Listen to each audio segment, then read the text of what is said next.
तो मैं कुरान से एक आयत ऐसी उठाता हूं कि यार आज कलेजे जो है ना मुंह को आ जाए। तुम में ही नहीं, वो बुराई हम में भी आ गया, हम लोगों में भी आ गया। हमसे मुराद मौलाना लोगों में। बताऊं वो बुराई क्या है? कोई भैंस मरी हुई हो, तवज्जो रखो बच्चों, तो वो मर गई, वो मुर्दा हो गई, मुर्दार हो गई। क्या हो गई बोलो बेटा? मुर्दार हो गई। मुसलमान के लिए उसका खाना जायज नहीं है। या खा सकता कोई? नहीं खा सकता।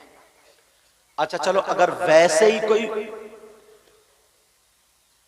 मुर्दार चीज है, उसको भी मुसलमान का खाना जायज नहीं। और इंसान मुअज्जम चीज है, मुकर्रम चीज है, इसका गोश्त भी खाना जायज नहीं। तवज्जो रखना, जबकि मुसलमान पाक है, समझ रहे, मगर मुअज्जम मुकर्रम है, इसका गोश्त खाना जायज नहीं। कोई भाई जैसे नागालैंड में, सुना है देखा नहीं है, किसी का तबीयत खराब हो या कुछ हो तो उसको काट के खा लेते। सुना होगा तुमने, सुनी भी बात है, इसको चलो खत्म करो।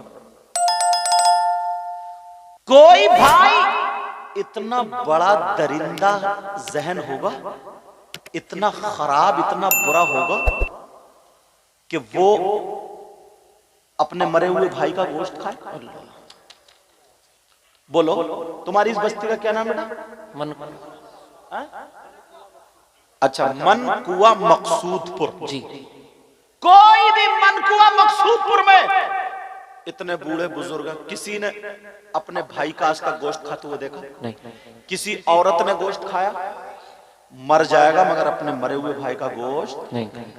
कितने ही बड़ा जालिम हो, जाबिर हो, डकैत हो, शराबी हो, जुआरी हो, अल्लाह हम सबको इनसे हिदायत नसीब फरमाए। तमाम खुराफाते हो, मगर अपने मरे हुए भाई का गोश्त नहीं खाए। या खा सकता नहीं। कम से कम 50% लोग ऐसे हैं। अगर कुरान पढ़ोगे तो पता चलेगा। पढ़ूं कुरान? जी पढ़ूं। बिस्मिल्लाहिर रहमानिर रहीम। वला यग़्तब बअदुकुम बअदा अयुहिब्बु अहदुकुम अन यअकुल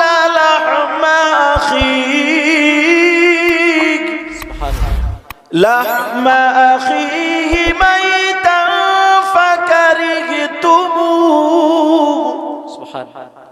कुरान की आयत है और कुरान का एक एक लफ्ज सच्चा, गलत नहीं। अल्लाह फरमाता है, अगर कोई आपस में एक दूसरे की गीबत करता है, चुगली करता है, पीठ पीछे बुराई करता है, अब गिरेबान में झांको सबक अल्लाह और मौलवी लोगों को, जो गीबत करता है, चुगली करता है, पीठ पीछे बुराई करता है, रोडों पर बुराई गीबत की जा रही है, चौपालों पर गीबत की जा रही है, कोनों पर, नुक्कड़ पर, चौराहों पर गीबतें की जा रही है, शादियों तो गीबतें की जा रही है, किसी की मौत में जाए तो गीबतें की जा रही है, किसी के तीजे में जाए तो 4 लोग इकट्ठे हुए, हत्ता के नमाज पढ़ के आए, मस्जिद से उतरे, चौराहे पे खड़े हो गए तो वहां पर गीबतें नमाजी कर रहे हैं, एक दूसरे की बुराई कर रहे हैं, किसी को भी लेकर के बुराई कर लेते हैं। याद रखो प्यारे,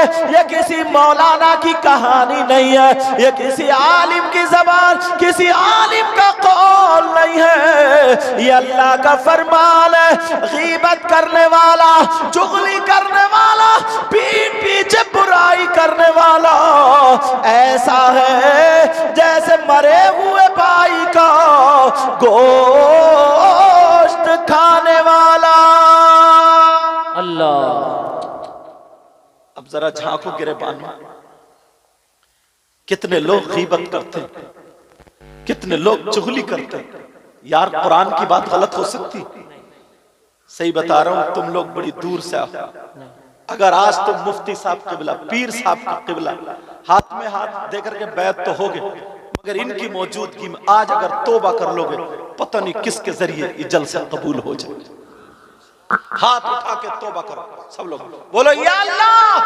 हाथ उठाओ सब लोग, हाथ बोलो। आज के बाद किसी की गीबत नहीं करेंगे। उलमा इसलिए उठा ले, इन्हीं के सदक़े में हम सबकी दुआएं कबूल हो जाए। बोलो या अल्लाह, आज के बाद किसी की गीबत नहीं करेंगे, चुगली नहीं करेंगे, किसी की पीठ पीछे बुराई नहीं करेंगे। एक चीज की इस्लाह हुई माशरे में से, ये हुई इस्लाह है माशरा। अब जरा सुनो, तंबीहुल गाफिलीन एक किताब, ये किताब पढ़ना जरूर। हजरत की कई किताबें, हजरत अमीर माविया पे अभी मैं देख रहा था, बड़ी प्यारी, जरूर पढ़ना उसको। इमाम आजम अबू हनीफा की मुख्तसर सवाने हैं, वो भी पढ़ना, तवज्जो रखो। तंबीहुल गाफिलीन में लिखा है, ये सुनने की बात है बेटा। दो औरतें, कितनी औरतें बोलो, आका की बारगाह में आई और अपने मसाइल पेश करने लगी। अपने मसाइल जैसे ही पेश किए, मेरे नबी से बातें करने लगी, अपने मसाइल पूछने लगी। मेरी बहनें सुन ले, जो चुगली करती हैं, गीबत करती हैं, बुराई करती हैं, इतनी बुराई करती हैं, इतनी बुराई करती हैं कि चेहरे तक काले कर लेती हैं। लेकिन जरा सुनो, मेरे नबी की बारगाह में जब गीबत करने, जब बात करने आई, मसला पूछने आई, तो नबी ने फरमाया, उनको मसला बताने के बाद फरमाया, क्या तुम दोनों गीबत करके आई हो, चुगली करके आई हो, पीठ पीछे बुराई करके आई हो? दोनों की आंखों में आंसू आ गए और रो करके कहने लगी, ऐ आका कौन, ऐ आका। वो कहने, नबी ने फरमाया कि तुम अपने मरे हुए भाई का गोश्त खा करके आई हो। दोनों की आंखों में आंसू आ गए, कहने लगी, आका कौन बहन अपने भाई का गोश्त खाएगी? नबी ने फरमाया, खा कर क्या आई हो? दोनों कहने लगी, कसम है रब्बे जुल जलाल की, हमने गोश्त नहीं खाया, बल्कि आज हमने हलाल गोश्त, तो हलाल गोश्त, आज हमने कुछ भी नहीं खाया, खाली सब्जी से खा के आए हैं। मेरे नबी जलाल में आकर के खड़े हो गए और कहा, दोनों खड़ी हो जाओ, उधर जाकर के अपने हल्क में उंगली डालो। जैसे ही उन दोनों ने हल्क में उंगली डाली और जब कह की है, तो खुदा की कसम गोश्त की बोटियां निकल रही थी, गोश्त के लोथड़े निकल रहे थे, गोश्त के टुकड़े निकल रहे थे। दोनों की चीखें निकल गई और कहने लगी, आका हमारी माँ आप पर कुर्बान, हमारे बाप आप पर कुर्बान, आका हमारे माँ बाप आप पर कुर्बान, आका हमने गोश्त नहीं खाया, मगर ये कहां से आया? मेरे नबी फरमाने लगे, मुझे मालूम है गोश्त नहीं खाया, मगर सुनो, जब तुम घर से चली, आपस में मिल गई, तो तीसरी औरत की बुराई करती हुई रास्ते पर आई हो या नहीं आई हो? अगर मना करोगी तो नाम बता दूंगा। दोनों कहने लगी, हाँ का ऐसा हुआ है। नबी ने फरमाया, सुनो, गीबत करना, चुगली करना ऐसा है जैसे मरे हुए भाई का गोश्त खाना। आज के बाद कोई औरत गीबत करेगी, कोई औरत चुगली करेगी, मेरी तरफ तवज्जो रखो। बाज बाज को ना इतना हसद है हजरत, इतना हसद है, पेट में बबूले दे रही है, बबूले, इतना हसद। ओ बेटा बच्चों, इतना हसद। अगर किसी की बेटी का रिश्ता अच्छा हो जाए ना, रिश्ता अच्छा, ये जो दो चार भाई बोल रहे हैं वो उससे टिके हुए जो हैं, उससे जो टिके हुए हैं, पिंडाल से जो टिके हुए हैं, पिंडाल से, ओ पिंडाल वालों आगे बात मत करो, अगर बात करोगे तो माइक तुम्हारे हवाले कर दूंगा। वो देखो एक भाई कितना मजा ले रहा है, टिका हुआ रुमाल वाला भाई, तो देख ही नहीं अल्लाह का बंदा कहां देख रहा हो, इधर देखो ना मेरी तरफ। अब सरक रहे, तवज्जो रखो। ओ बेटी बैठो। अगर किसी की ना बेटी का रिश्ता अच्छा हो जाए, बेटी का, तो बाज ना इतनी बड़ी डायन है, अल्लाह माफ फरमाए हजरत, तवज्जो, बिल्कुल सीधी भोली, जैसे कुछ नहीं जानती है, और इतनी खतरनाक है, मोहल्ले में लड़ाई पे लड़ाई करा रही है, मोहल्ले में लड़ाई, इतनी सीधी भोली बन के जाएगी। बोली पान की कतरिया खाना, पान की कतरिया पहुंच गई। अब इसने निकाल ली बात, तुम्हारे कितने बच्चे हैं? कहा 3 बेटी 1 बेटा। अच्छा 1 बेटा, बड़ा कौन है? कहा बेटा। उसका रिश्ता हो गया? कहाँ हो गया? कहाँ हुआ? मान लो मकसूदपुर में। जबकि पता सब कुछ है इसे, मगर कैंची लेके गई, रिश्ता काट नहीं।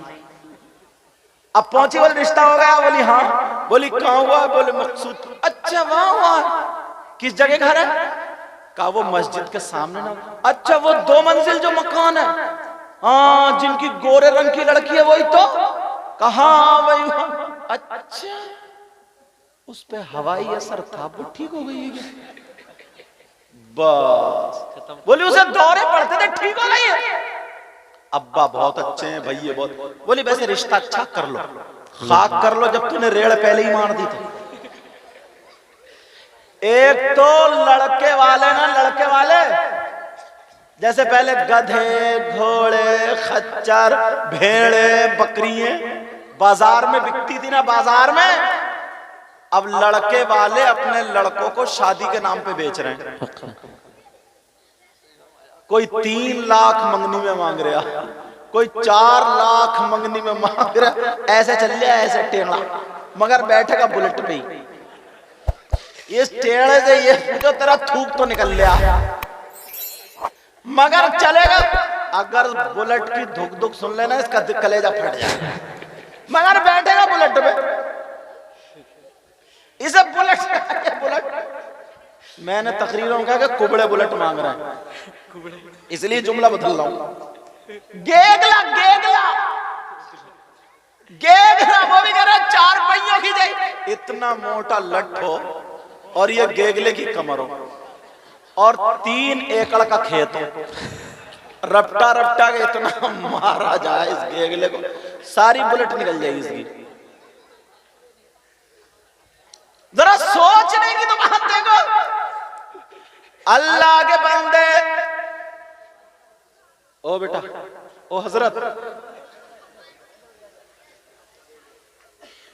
लड़की अगर अच्छी लाओगे, पर्दे वाली लाओगे, अच्छे माहौल वाली लाओगे, कुरान पढ़ने वाली लाओगे, हया वाली लाओगे, शर्म वाली लाओगे, दीनदार लाओगे, जहेज लाए या ना लाए, सैयदा फातिमा का कल्चर लेकर के आएगी तो तुम्हारे घर में बरकतें होंगी। बेशक।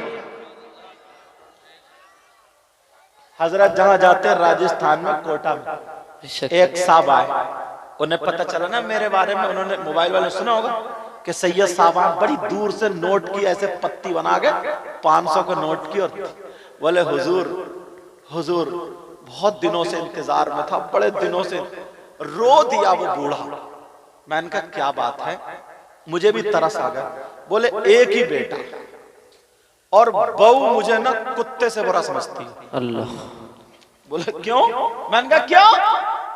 कहा सोफे पे बैठ जाऊं तो ये कहती है बुड्ढे को बैठने की तमीज नहीं है। लो हमें बुड्ढों को तमीज नहीं। खाना अगर मांग लो तो बुड्ढे का लीवर कितना हाई, अगर थोड़ा सा सीधा चलू बोले बुड्ढा तो चौकड़ी भर रहा है। अगर मैं जल्दी सो के उठ जाऊं तो बोले बुड्ढा पता नहीं हरी मिर्च खाया क्या। हर तरफ से बुड्ढा बुड्ढा, बहू जरा भी नहीं सुनती है, दुआ कर देना दुआ। घर में से निकाले दे रही और मैं अपने बच्चों को छोड़ना नहीं। एक जो बराबर में सुन रहे थे ना, बोले हजरत पीछे कहूंगा तो गीबत है, सामने कहूंगा भले ही मुझे मार दे। मैंने कहा क्या? बोले हजरत इनके लिए दुआ मत करना। अल्लाह। मैंने कहा क्यों भाई, तुम कौन होते हो दुआ को रोकने वाले?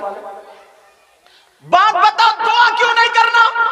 वो कहने लगा, हजरत इस बुड्ढे ने बोलोरो के चक्कर में 3 लड़कियों का रिश्ता छोड़ा है। चौथी जगह इसे बोलोरो मिली, बुड्ढे को घड़ी और सोने की चैन मिली, तो अब बहू कैसे रोटी देगी? मैंने कहा तुमने सही कहा, इसके लिए दुआ नहीं करूंगा। अब बता ओ बूढ़े मियां बोल, जो 3 लड़कियों का रिश्ता तूने रिजेक्ट कर दिया, उनमें से 2 लड़कियां ऐसी हैं जिनका अभी तक रिश्ता भी नहीं हुआ है। मैंने कहा तुझे नसीहत मिलनी चाहिए, अगर तुम दौलत लोगे, दौलत लोगे, रुपया लोगे, पैसा लोगे तो ऐसे ही, और अगर गरीब लड़की से शादी करोगे तो वो अब्बा अब्बा तुम्हें कह के रोटी देगी, अम्मा अम्मा कह करके सास को रोटी देगी। अगर शौहर कहे चल अलग चल रहा, दिल्ली चल रहा है, तो जाने से इनकार कर देगी, कहेगी मैं अम्मा अब्बा को छोड़ के नहीं जाऊंगी। अल्लाह अल्लाह। अब जरा सुनो, एक गरीब लड़की की जिंदगी बता दूं, अगर इजाजत हो तो सुना दूं। सुना दो। एक गरीब लड़की, यार मैं इसे बहुत तकरीरों में कहता हूँ हजरत जी, बहुत बोलता हूँ, क्योंकि मेरे दिल को ये बात छू जाती है। वो गरीब लड़की, उसके बाप ने बड़े प्यार से पाला और उसकी मां ने भी बड़े प्यार से पाला। उससे पहले अगर इजाजत हो तो बिल्कुल सामने की रियल बात बता दूं। बताइए। इनमें से कितने लड़के ऐसे होंगे जो मेरे पास इधर जसपुर में है पढ़े हैं, तो जब की बात है हजरत जी, बुलंदशहर की बात है। एक शख्स ऐसा था, वो अपने आप को बड़ा हीरो समझता था, अल्लाह, पैसे वाला था, दौलत वाला था। जो आजकल माहौल चल रहा है ना, लड़के लड़की मोबाइलों पे बातें कर रहे हैं और अब्बा इंतजार देख रही है कि आसमान से खाना उतरेगा, और उतर रही है लानत, समझे? अब्बा सोचता कैसे मेरे घर में सब नेक है, हर बेटी में मोबाइल अपना अपना लगा। अल्लाह। तो ऐसे ही उसने अपने प्यार से शादी कर ली। दिल्ली की लड़की, जींस पैंट पहनने वाली, टॉप पहनने वाली और बड़े बड़े हिल पहनने वाली, और इनसे बात करने लगी। इनकी हो गई शादी, तो इनसे ही थोड़ी कर रही थी, 2-4 उसके कंडक्टर ड्राइवर और भी घूम रहे थे, समझ गए होगा कंडक्टर ड्राइवर, समझे? वो और भी घूम रहे थे, मगर बड़े खुश थे। होटलों में खाना चल रहा है, चाउमीन चल रही है, बर्गर चल रहा है, मोमोज चल रहा है, सब कुछ चल रहा है। वो बड़ी मजाक बनाया करता था, अरे अरे यार ये मौलाना लोग तो दीनी बातें, इस्लामी बातें, एंजॉय करो अपनी जिंदगी में, एंजॉय। अकेला था हजरत, अकेला, और प्लॉट थे उसके बहुत सारे, गाड़ी मालदार था पूरे गांव में। वो इमाम को भी कुछ कह दिया करता था, सबको कह दिया करता था। अल्लाह। एक दिन उसने इमाम हुसैन पाक को उंगली उठा दी। अल्लाह, अस्तगफिरुल्लाह। करबला का जिक्र चल रहा था, इमाम हुसैन पाक, जब उसने कुछ बोल दिया, याद रखो अल्लाह ताला बर्दाश्त करता है, लेकिन नबी की औलाद के बारे में बोला जाता है तो उसे दुनिया पे भी सजा देता है। अल्लाह। उसके मुंह में कैंसर हो गया। अल्लाह अल्लाह। क्या हो गया? कैंसर हो गया। उसे फिर भी परवाह नहीं, क्योंकि वो पैसे वाला था, दौलत वाला। दिल्ली चला गया। अब जब दिल्ली गया तो दिल्ली डॉक्टरों ने मना कर दिया, बोले आखिरी स्टेज पे, एक ही दिन में आखिरी स्टेज पे। वो जो थी ना उनकी वो मैना तोती, वो तो किसी कंडक्टर को या ड्राइवर को लेकर निकल गई। अल्लाह। मालिक साहब रह गए। अल्लाह, समझे? उसने तो अपना सूटकेस और हैंड बैग उठाया, सोना चांदी जो था, अब ये रह गया अकेला। समझे? बजाय इसको तलाक देनी थी, वो तलाक देके चली गई। अब कर ले प्यार की शादी। बात बात लड़के फुक्के ऐसे हैं, फुक्के ये फुका हुआ ये बेचारा, न दम न दरूद, गाल गड्ढे में बैठे हैं, आंखें तैरा रही हैं, बाल खड़े जैसे सेक कोटे, कमर खा रही है लचका, घूरे पे पड़ा हुआ, मोबाइल पे चैटिंग चल रही है, चैटिंग, समझे? आंखें हो रही है पीली जैसे खून निचोड़ा हुआ, कई बोतलें चढ़ने के लायक है ये।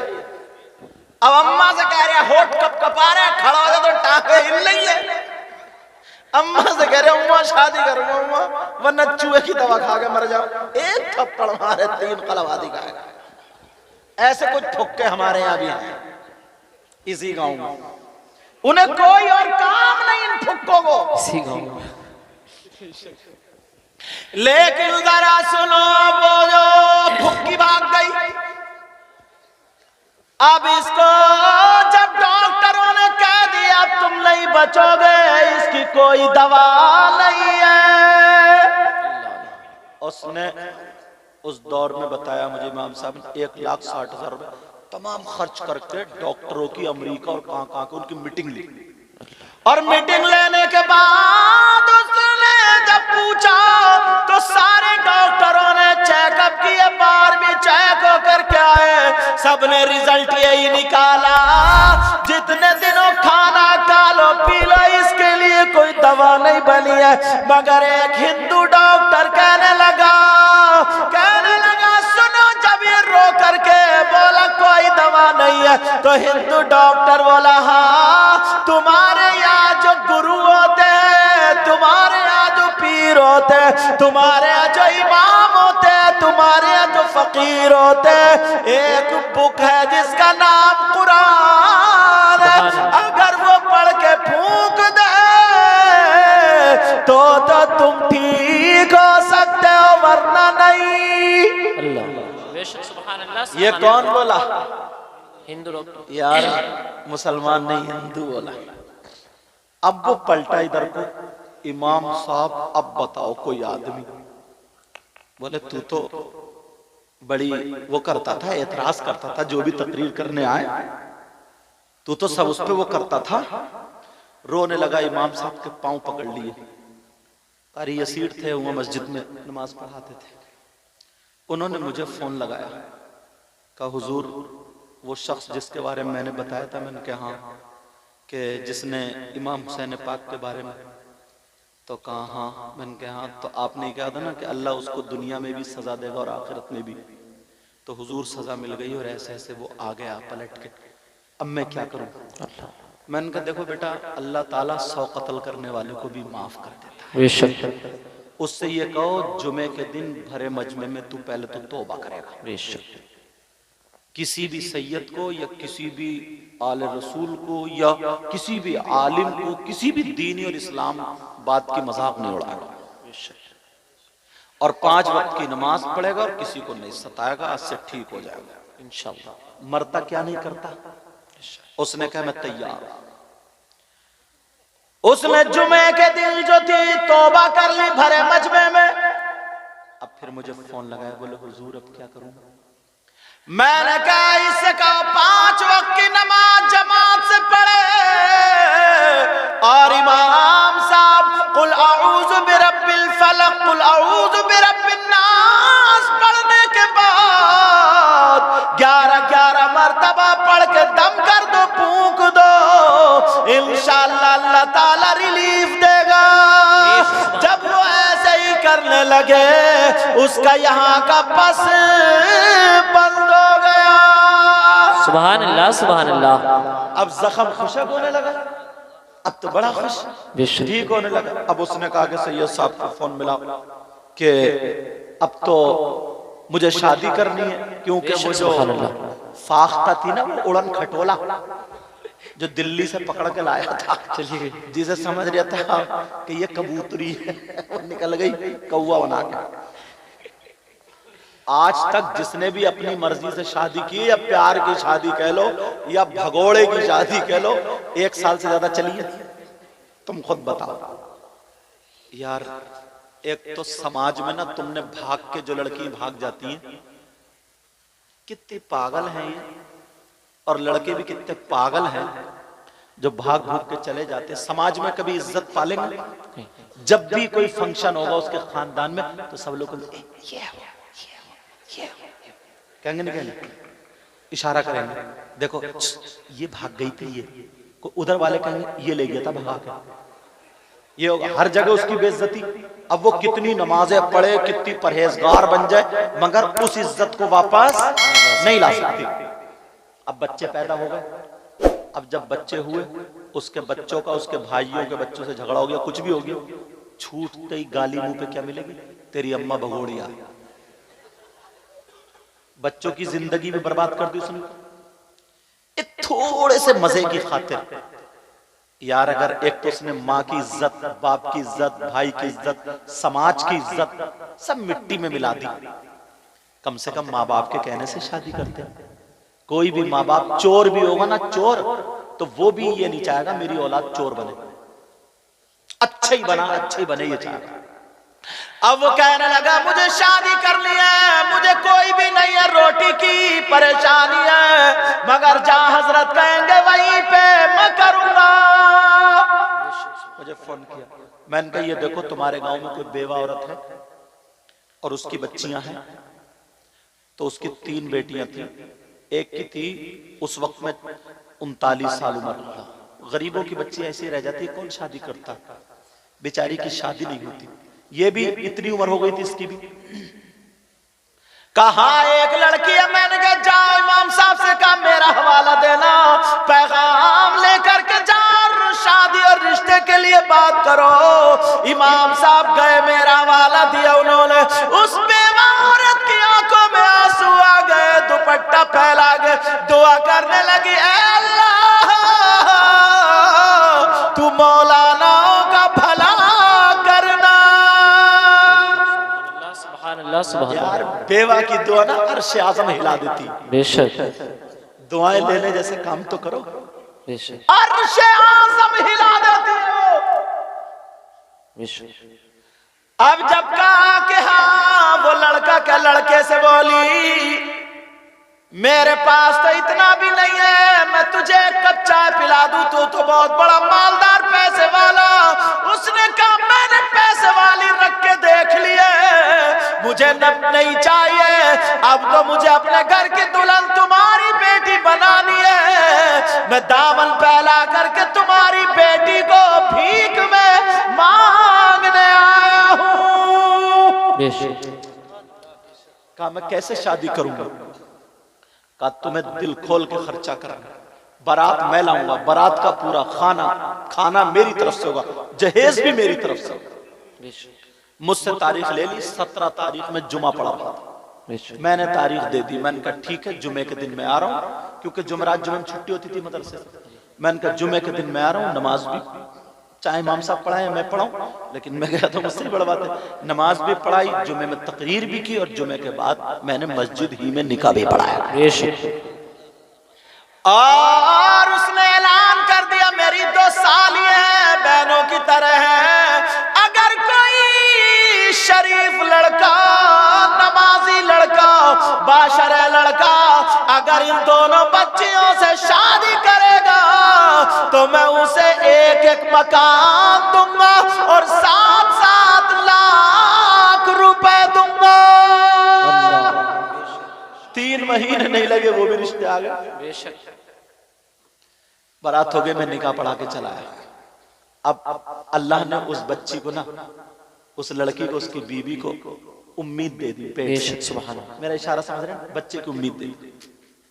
अब इतने में उसका फिर वो जख्म हरा हो गया। अल्लाह, अब जख्म हरा हुआ, वो कांप गया। उसने इमाम साहब से कहा, इमाम साहब बोले पढ़ तो मैं रोजा ना रहूं। अब उसकी बीवी ने पूछा, तो 3-4 महीने हो गए तो उसकी बीवी को, यार रो दी वो उसकी बीवी, आंखों में आंसू आ गए। क्या मौला, एक गरीब परिवार को पालने वाला है अल्लाह, क्या तू इसको ठीक नहीं कर सकता? मैंने एक मौजू पे तकरीर की थी, वनुनज़्ज़िलु मिनल क़ुरआनी मा हुवा शिफा। कुरान मोमिनों के लिए शिफा भी है और रहमत भी है। बोली जब शिफा है तो मेरी बात करो। कहा या आप पूछो, इजाजत लेके। उसने कहा, मैंने कहा, बोली कुरान में जरूर इसकी कोई ना कोई आयत होगी। तो मैंने कहा हाँ बेटा, कैंसर के इलाज की आयत तो है, मगर तुम अगर अमल कर लो तो। आयत मैं बताऊंगा का हजरत मैं अपने शौहर के लिए अपने खून का एक एक कतरा पेश कर दूंगी। यार कैसी बीवी थी, गरीब की थी, गरीब की। और तुम जब जहेज लाओगे, पैसे लाओगे, तो खून का कतरा जूते चप्पलों पर रखेगी। अल्लाह, सही बता रहा हूं, बात ये तजर्बे की है। अब मैंने बताया, मैंने कहा हाँ बेटा मैं बताता हूं, तू कुरान की आयत पढ़ ले, तुम लोग भी सुन लेना, मोबाइलों में कैच कर लेना। अगर किसी के ये बीमारी हो 3 से 4 महीने पढ़ लो, इंशाअल्लाह अगर उसकी मौत नहीं है तो अल्लाह ताला उसे ठीक कर देगा, शिफा देगा 3 या 4 महीने में। अब जरा मैं आयत पढ़ने जा रहा हूं। बिस्मिल्लाहिर्रहमानिर्रहीम। अला यअलमु मन खलक व हुवल लतीफुल खबीर। 2022 मर्तबा बिस्मिल्लाह के साथ ये आयत पढ़ी जाएगी। अगर दवा चल रही हो तो दवा पे भी फूंका जाएगा, पानी पे दम करके पिलाया जाएगा। जख्मिया कैंसर कहीं ऐसी जगह है जहां फूंका जा सकता है, बाहर है तो उस पे भी दम किया जा सकता है, वरना कहीं दूर है तो दुआ कर दो। मैंने कहा बेटा पढ़ लो। अब वो लड़की बोली हुजूर कब पढ़ूं, मुझे पता नहीं था ये उम्मीद से। मैंने कहा बेटा 5 वक्त की नमाज पढ़ना और तहज्जुद की नमाज के बाद पढ़ना। रमजान के बाद की बात है। अब वो लड़की पढ़ती रही, 1 महीना गुजर गया, 2 महीने गुजर गए, लड़की सूख के कांटा हो गई बेचारी। एक तो इस हालात में तुम जानते ही, आपको पता ही हो, ना खाना अच्छा लगता, ना पानी, पलटियां इतनी होती हैं बेचारी से, ना उठा जा रहा ना बैठा जा रहा, कमजोर हो गई। अब वो कह रहा हो मेरी बीवी तुम परेशान मत हो, इंशाअल्लाह मैं ठीक हो जाऊंगा। लेकिन अब मुहर्रम का महीना आ गया, उधर 7वां 8वां महीना उसको भी हो गया, बच्चे की उम्मीद को हो गया। अब वो लड़की रोजाना पढ़ रही है, दुआ कर रही है, ऐ अल्लाह मेरे शौहर को हुसैन पाक का सदका दे दे, मेरे शौहर को करबला वालों का सदका दे दे, मेरे शौहर को पंजतल पाक का सदका दे दे, ताकि मेरे बच्चों को शिफा मिल जाए।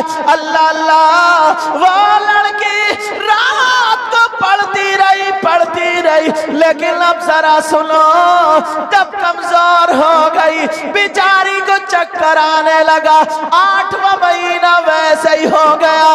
इस वक्त में उस लड़की की क्या हालत बनेगी। अब वो लड़की थक गई, बैठ के पढ़ रही है, कुरान उधर सामने रखा है, इधर लड़की जो थी दीवार से टेक लगा लेती है।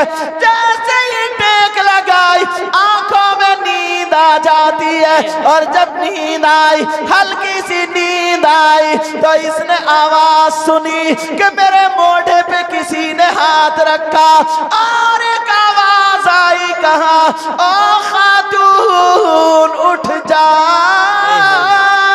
अरे जा मेरे बच्चों का सदका मिल गया।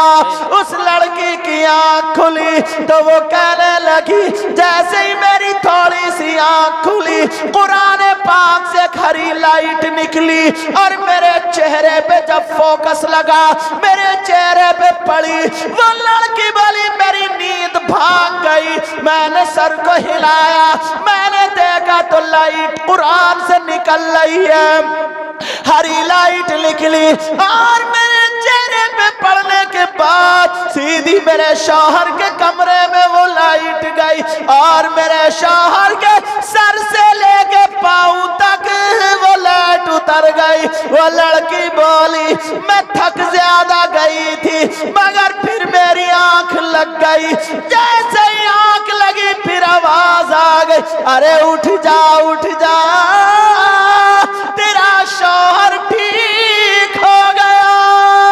क्या बात है, सुभान सुभान अल्लाह। नारे तकबीर, नारे रिसालत, मसलके आला हजरत हजरत अल्लामा मुफ्ती सैयद मुकीमुर रहमान साहिब क़िबला। नारे रिसालत।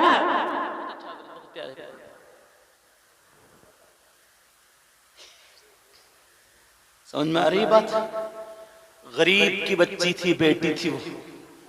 अल्लाह अल्लाह, वो लड़की उठी, उसने जो आवाज सुनी सीधी आई और शौहर के ऊपर गिर गई। कहने लगी मेरे सरताज, उठो तुम ठीक हो गए, उठो तुम ठीक हो गए, उठो तुम ठीक हो गए, उठो तुम ठीक हो गए। शौहर ये समझा ना, शौहर क्या समझा? तवज्जो समझ में आ रही है? बोलूं और खत्म कर दूं? अल्हम्दुलिल्लाह बोलो। शौहर क्या समझा ना, बेचारी का 8वां महीना और कमजोर हो गई है, इसका दिमाग का तवाजुन ठीक नहीं है, इसलिए ये ऐसी बातें बोल रही है। अल्लाह बरकत फरमाए, इसलिए ये बातें ऐसी बोल रही। शौहर ने पानी पिलाया, कहा बैठ जाओ, कोई बात नहीं, हमें ठीक हो गया, ठीक। फजर की नमाज पढ़ी, कहा मेरे सरताज तुम ठीक हो गए। 7-8 बज गए, कहा सरताज तुम ठीक हो गए, जाओ तुम अपना चेकअप करा के आओ। कहा यार बीबी, कहा जाओ तो मेरा कहना मान लो। मैं कह रही आज तक मैंने तुमसे कुछ नहीं मांगा, बस आज कह रही हूँ तुम चले जाओ मेरे सरताज, चले जाओ, क्योंकि मैंने सुन लिया। अल्लाह, बीबी इतनी खुशामद कर, बीबी रो दी, आंखों में आंसू आ। कहा मेरे सरताज तुम ठीक हो गए। यार अगर गरीब की बेटी करोगे तो तुम्हारा जिंदगी भर साथ देखेगी, और अगर कार या उसके चक्कर में रहोगे ना तो कुछ हाथ आने वाला नहीं। वो लड़की कहने लगी मेरे सरताज चले जाओ। शौहर ने सोचा चलो चेकअप करा लेता हूं। कहा बीबी अगर तुम मुझसे मेरी जान मांगती दे देता। मुझे इतने प्यार करने वाली बीबी मिली, एक वो कंजड़ी मिली थी नटनिया। काठी के शौहर ने गाड़ी उठाई, जीवी पन चला गया। उसने जब चेकअप कराया तो एक रिपोर्ट नॉर्मल, मगर शौहर के जब जा गया था तो बीवी दरवाजे पे खड़ी होकर हाथ जोड़ के दुआ कर रही थी, कह रही थी अल्लाह तू मेरी लाज रख लेना।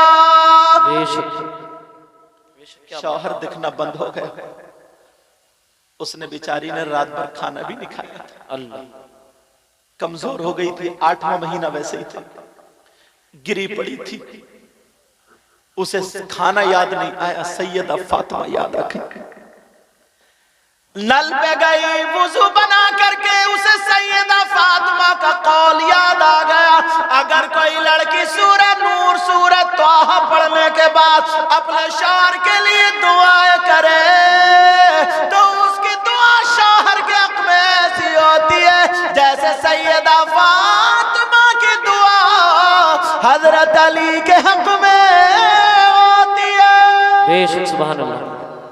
अब वो लड़की वुजू बना करके आई, जैसे ही वुजू बना करके आती है उसने कुरान पाक को उठाया, खोला और खोलने के बाद सूरह नूर, सूरह तौहा पढ़ ली।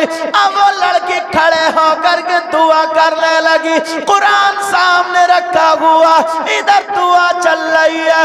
उस लड़की इतना रोई, दिल पे लोड पड़ गया, उसे चक्कर आ गया, लड़की बेचारी गिर जाती है, सर फट जाता है, खून बह बह के गर्दन में आके जम जाता, लड़की बेहोश हो जाती है, दुपट्टा कहीं पड़ा है, कुरान खुला रह गया, उस गरीब बच्ची का कोई नहीं है, बेचारी अकेली पड़ी है, बेहोश पड़ी है, दुपट्टा कहीं है, हाथ कहीं, पाँव कहीं, बेहोश इंसान कैसे पड़ा होगा।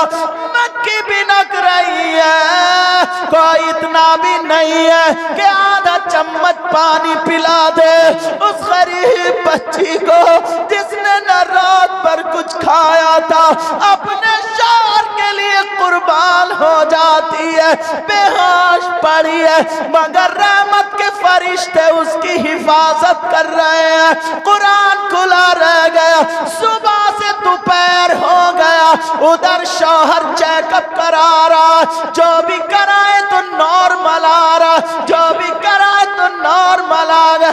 4 बजे तक सारे चेकअप करा लिए मगर नॉर्मल है। बीबी सुबह से लेके 4 बजे तक घर में बेहोश पड़ी है। अल्लाह अल्लाह, ऐसी भी लड़कियां हैं यार। तुम क्या समझते हो सबकी बीवियां गलत है? नहीं प्यारे, बाज ऐसी है ना जो अपने शौहर के लिए अपनी माँ से लड़ जाती है, बेशक, अपने बाप से लड़ जाती है, अपने भाई से लड़ जाती है, अपने चचा ताऊ से लड़ जाती है, अपने खानदान वालों से लड़ जाती। कहती है माँ मेरे शौहर को कुछ मत कहना। मगर जब तुम गालियां बकोगे अपनी बीबी को तो बताओ कौन बीबी का दिल तुमसे, कौन अपने भाई से तुम्हारी खातिर लड़ सकती? शराब पी के अगर उसे तलाक दे दोगे तो क्या बनेगा? घर में आकर के जूता चप्पल फेंकोगे तो क्या बनेगा? अल्लाह 4 बज गए। अब जब पता चल गया कि बिल्कुल ठीक, डॉक्टर बोले ये बताओ अभी तो 2-3 महीने पहले आखिरी स्टेज था, किसने तुम्हारा इलाज किया? का मेरा इलाज मेरी बीवी ने किया है। डॉक्टर है, सर्जन है, कौन है? कहा कैसा करो अपनी बीवी को हमारे हॉस्पिटल में रखा। नहीं वो नहीं कहा, 1 हफ्ते में MBBS है, MD है, या क्या बहुत गरीब की बच्ची है, उसने कुरान से इलाज किया। बेशक, सुभान अल्लाह। उसने अपनी जेबें देखी ना तो 40,000 रुपए निकले। 40,000 का सबका सोना खरीद लिया उसने। उस वक्त में उसने अपनी बीबी का हार बनवा लिया। हार बनवाने के बाद जैसे ही हार बनवाया अपनी बीबी का, अब वो शौहर घर को चला। अब बेचारी बीवी को पता नहीं, बीवी को पता नहीं, बेचारी बेहोश पड़ी। बातें मत करो बेटा, जाना तो जल्दी जाओ, जाओ जाओ ना, जाओ। तुम्हें जहां भेजा जा रहा है जाओ ना, बड़ों का कहना मानो। हाँ? इन्होंने भी कसम ही खा ली। लेकिन तवज्जो रखो, तुम ही चले जाओ, इनको छोड़ो, तुम ही चले जाओ। जब ये नहीं मानना अब बड़ों को ही कहना मानना पड़ेगा। तवज्जो है ना मेरी तरफ जी। अल्लाह, उधर जो थे पूरा चेकअप कराया, उसने अपनी बीबी के लिए हार खरीद लिया। बात मत करो बेटा, जाना तो जल्दी चले जाओ। हाँ, हाँ जल्दी जाओ।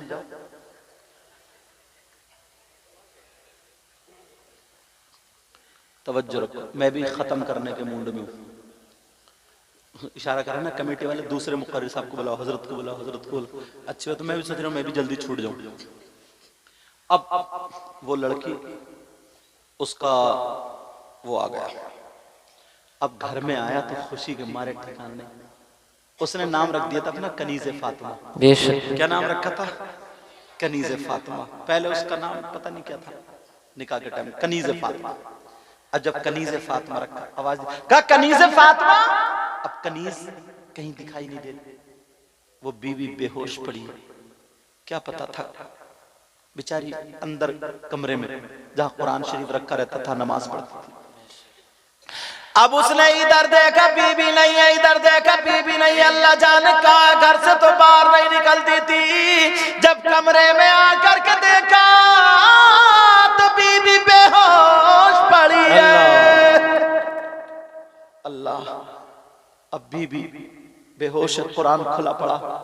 उसने पहले तो कुरान को चूमा और कुरान को उठा के रख दिया और बीबी के हाथ पांव संभाले और बीबी को गोद में लेकर रोने लगा। इतना रोया, इतना रोया, कहा अल्लाह, इसने मेरे ऊपर अपनी जान कुर्बान कर दी। कौन था इस पे जिसने बर्बरियत के पहाड़ तोड़े? समझा कि पता नहीं किसी ने लठ मार दिया, पत्थर मार दिया, कैसे सर फूटा। अब वो लड़का इतना रो रहा, बीबी को गोद में लिए रो रहा, दुआ कर रहा, अल्लाह मेरी होश में ला दे, कपड़े संभाल दे। कपड़े संभाल दिए उसने, आंखों से आंसू गिरे, बीबी के गाल पे गिरा, बीबी की आंख खुल जाती है, बीबी होश में आ जाती है। जब देखा मैं किसी की बाहों में हूं, एकदम फड़क के पीछे को हट गई और कांपने लगी, थर्रा गई।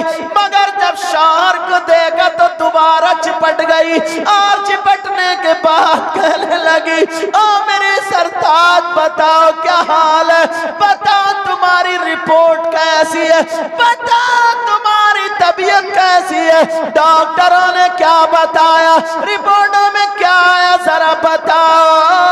वो कहने लगा, मेरी बीबी पहले तुम्हें बताना पड़ेगा, तुम्हें किसने मारा है, तुम्हें किसने सताया है।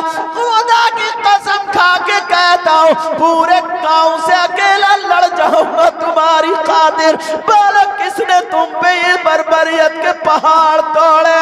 क्या मेरे सरताज ऐसी कोई बात नहीं है? क्या फिर क्या बात है? क्या मामला ये है, जब तुम गए थे तो मुझे सैयदा फातिमा याद आ गई। मैंने कुरान पढ़ के जब दुआ की है, मेरे दिल से बर्दाश्त नहीं हुआ, मेरी आंखों में अंधेरा आ गया, चक्कर आ गया, मैं गिर गई, सर फट गया, फिर मुझे पता नहीं चला। अब तुम बताओ क्या बात है? शौहर कहने लगा, ओ मेरी बीबी मैं ठीक हो गया। सुभान अल्लाह, सुभान अल्लाह, बहुत अच्छा। बीबी कहने लगी, मेरे सरताज, मेरे सरताज, मेरा दिल खुश करने के लिए तो नहीं कह रहे, क्या देखो ये रिपोर्ट देखो नॉर्मल, ये देखो नॉर्मल, ये देखो नॉर्मल, ये देखो नॉर्मल। कहा मेरे सरताज बस मुझे 2 मिनट के लिए मुझे छोड़ दो, 2 मिनट के लिए मेरी बाहें खोल दो। उसने, शौहर ने अपने हाथ खोल दिए, बीबी ने अपना दुपट्टा चादर ओढ़ी, सीधी नल पे गई, खून धोया, जख्म में से खून नहीं निकल रहा था क्योंकि जम गया था। वो सब साफ करने के बाद उसने वुजू बनाया और अल्लाह की बारगाह में शुक्राने के 4 रकात नफल पढ़ लेती है। अल्लाह की बारगाह में सजदा करती है शुक्र का, और कहती है, अल्लाह तूने मेरी सुन ली। आज की कौन सी ऐसी बहन है, अगर इन्हें एक जोड़ी कपड़े ना मिले ना तो हंगामा कर देती है, हंगामा। अगर भाई की शादी हो ना, हंसने की बात नहीं, भाई की शादी हो कम से कम 3 से 5 जोड़ी कपड़े बनाएगी, और अगर कम रह गए तो पूरी ससुराल में ना शौहर को कुत्ते से ज्यादा जलील कर देती है। सच्चाई, इतना उड़ा देती है कि कुछ कमाता नहीं, पड़ा रहता, नंगा है, निठल्ला है, निकम्मा है, और जने कौन कौन सा है। मगर उसको जरा देखो, अल्लाह का शुक्र अदा कर रही है, सजदे में है। अब आए, अपने शौहर को आगे चिपट गई और पेशानी को चूम लिया, चूम लिया। जैसे चूमा, कहा मेरी बीवी, आज अगर मेरे पास न मुझे ये पता होता तो जितने तिजोरी में पैसे सारे लेके जाता और तुम्हारे लिए तोहफा लाता, मगर मेरी जेब में जितना था ना 40,000, एक चवन्नी भी मैंने नहीं बचाई है, सबका ये तुम्हारे लिए हार लेके आया। उसने अपने हाथ से अपनी बीबी को सोने का हार पहनाया। पहनाने के बाद कहा तुम खुश हो? कहा मेरे सरताज मैं इसकी मालिक हूँ। कहा मैंने तुम्हें दिया, तुम इसकी मालिक हो। इसने अपना वो उतारा हार और अपने शौहर का हाथ रखवाया, और रखवाने के बाद कहा मैं अपने शौहर की जान का सदका अदा करता हूं। सुभान अल्लाह, सुभान अल्लाह। मेरे सरताज जाओ, फुला जगह गरीब बच्ची की शादी होने वाली है, जाओ उसकी बच्ची की शादी में पेश कर देना। सुभान अल्लाह। कहा मैं अपने शौहर की जान का सदका अदा कर रही हूँ। अल्लाह कैसी बीबी थी, ये बोलोरो लेके नहीं आई, ये बुलेट लेके नहीं आई, ये जहेज लेके नहीं आई, मगर सैयदा फातिमा का तौर तरीका लेके आई। आज के बाद मेरी बात समझ रहे होगे जी या नहीं समझो? बात समझ के होगे। अल्लाह अल्लाह, दोनों मियाँ बीबी रहते रहे। आज की डेट में 3 बच्चे हैं। बेशक सुभान अल्लाह। अल्लाह ताला कैसा रहमान और रहीम है, करीम है, कैसे बदल देता है। अगर तुमने भी ना, नौजवानों, अगर तुमने ये तैयारी कर ली, पहले तो सबसे पहले तुम लड़की को देखो, बेशक उसका दीन, उसका मजहब, सुन्नी है कि नहीं है, क्या है, ये सारी चीजें देखने के बाद अगर दौलत भी मिल जाए तो अल्हम्दुलिल्लाह, खूबसूरती मिल जाए तो अल्हम्दुलिल्लाह। समझ में आ रही बात? हाँ, सब वो नसब और उसका दीन देखना। क्या देखना बोलो? दीन देखना। हाँ, कौन नहीं चाहता कि मैं अपनी लड़की को क्या नहीं दूं? अगर कोई अपनी लड़की को कार दे रहा तो अल्हम्दुलिल्लाह, खुशी से ले लो, लेना जायज है। कोई बुलेट दे रहा तो ले लो। मैं मांगने वालों की बात कर रहा हूं। मैं किसकी बात कर रहा था? मांगने वालों की। मैं नहीं चाहूंगा यार मैं अपनी बेटी को क्या नहीं दूं, आप नहीं चाहोगे अपनी बेटी को क्या नहीं दूं। समझे? हमारे उस्ताज़े मोहतरम बहुत जय्यद आलिम, इलाके में टॉप के इतने बड़े अदीब जिनसे मैं पढ़ा हूं, हजरत अल्लाह मौला इसहाक साहब, बेशक उनके घर में हजरत की शहजादी है, तो वो मेरी माँ हो गई, इसलिए हजरत मेरे नाना हो गए। बेशक सुभान अल्लाह। समझ में आ गया? बहुत जय्यद आप आलिम भी हैं, मुफ्ती भी, बहुत परहेजगार। ऐसे कम लोग मिलते हैं इस दौर में। अगर कोई मुरीद अगर नहीं हुआ ना तो हो जाना। समझे? मौका है, अच्छा मौका, हाथ से ये जाने मत देना, वरना ढचोकले वाले ज्यादा मिलेंगे, जो औरतों से पाँव भी दब्बा रहे हैं और गला भी दब्बा रहे हैं। अब नारा लगाओ, देखो मुफ्ती साहब आ रहे हैं। नारे